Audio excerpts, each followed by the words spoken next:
আওয়ামী লীগ সরকার বিরোধী আন্দোলনের বছর এখনো পূরণ হয়নি। তার আগে মূল কৃতিত্বের দাবি নিয়ে প্রকাশ্য সংঘাতে জড়িয়ে পড়ল আন্দোলনের সম্মুখ সারির নেতারা। এক পক্ষ অন্য পক্ষের বিরুদ্ধে দাগছে কামান। কিংস পার্টি এনসিপি নেতাদের দাবি তারাই ছিলেন চালকের আসনে। অন্যদিকে ছাত্র শিবিরের দাবি একেবারেই উল্টো। আন্দোলনকে সারা দেশে ছড়িয়ে দেওয়ার মেটিকুলাস ডিজাইনার হিসেবে নিজেদের তুলে ধরছে তারা। ছাত্র শিবিরের পক্ষে সরব হয়েছেন তাদের দেশি বিদেশি মিত্ররাও। সব মিলিয়ে প্রশ্ন উঠেছে, জুলাই আসলে কার? দুই পক্ষের রশি টানাটানিতে একটি বিষয় পরিষ্কার, গত বছরের জুলাইয়ের আন্দোলনের শুরু কোটার মোড়কে হলেও মূল লক্ষ্য ছিল সরকারের পতন ঘটানো। নানান কৌশলে ধীরে ধীরে এতে ব্যবহার করা হয় সাধারণ মানুষের আবেগ। সরকার পতনের বছর না ঘুরতেই তাই কৃতিত্বের ভাগ বাটোয়ারা নিয়ে শুরু হয়েছে স্বার্থের সংঘাত। বিস্তারিত জানতে চলুন যাওয়া যাক বিশ্লেষণ।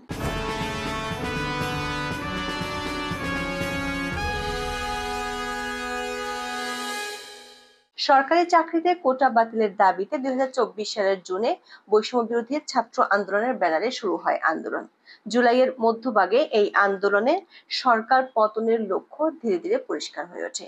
5ই আগস্ট আওয়ামী লীগ সরকারের পতনের পর আন্দোলনের সামনের সারির নেতারা প্রকাশ্যে স্বীকার করেন শেখ হাসিনা সরকারকে উৎখাত করাই ছিল তাদের মূল লক্ষ্য।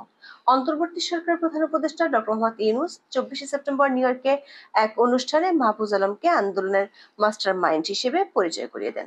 ওই অনুষ্ঠানে তিনি বলেন, পুরো আন্দোলনটি ছিল মেটিকুলাসলি ডিজাইনড। তিনি বলেন, এটি খুব গোছানো ছিল, এমনকি লোকজন জানতেন না কারা আন্দোলনে নেতৃত্ব দিচ্ছেন।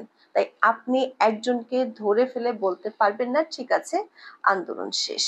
দর্শকের পর বিভিন্ন সময়ে জুলাই আন্দোলনের প্রকৃত লক্ষ্য পরিষ্কার করতে দেখা গেছে আন্দোলনের জড়িত নেতাদের। এর মধ্যে সবশেষ উপদেষ্টা মাহফুজ আলম 4 জুলাই ফেসবুক পোস্টে বিষয়টি আরো খোলাসা করে জানান, জুলাই আন্দোলনের প্রথম অংশ অবশ্যই মেটিকুলাসলি ডিজাইনড, পরের অংশের কৃতিত্ব বিপ্লবী ছাত্র জনতার। তিনি লেখেন, জুলাই গণ অভ্যুত্থানের দুটি অংশ, 5 জুন থেকে 18 জুলাই। এই অংশে অভ্যুত্থানের প্রেক্ষাপট এবং নেতৃত্ব তৈরি হয়েছিল, আর 19 জুলাই থেকে 5 আগস্ট পর্যন্ত সকল স্তরের ছাত্র জনতার অংশগ্রহণ এবং আত্মদানে অভ্যুত্থান সফল হয়েছিল। প্রথম অংশ অবশ্যই মেটিকুলাসলি ডিজাইনড, পরের অংশের কৃতিত্ব বিপ্লবী ছাত্র জনতার। দর্শকের পরিকল্পিত আন্দোলনের প্রাণভোমরা কারা ছিলেন সেটি নিয়ে সাম্প্রতিক মাসগুলোতে ছাত্র শিবির ও কিংস পার্টি এনসিপির মধ্যে মৃদু সংঘাত আমরা লক্ষ্য করেছি। আন্দোলনে শিবিরের গুরুত্বপূর্ণ ভূমিকা গত বছর পর্যন্ত দিল খোলাভাবেই স্বীকার করেছেন এখনকার এনসিপির নেতারা।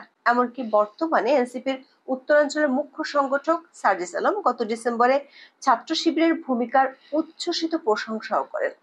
শিবিরের সদস্য সম্মেলনে তিনি বলেন, কেউ কোনোদিন কোনো সত্যকে চেপে রাখতে পারে না, সত্য প্রকাশিত হওয়ার শুধু সময়ের অপেক্ষা।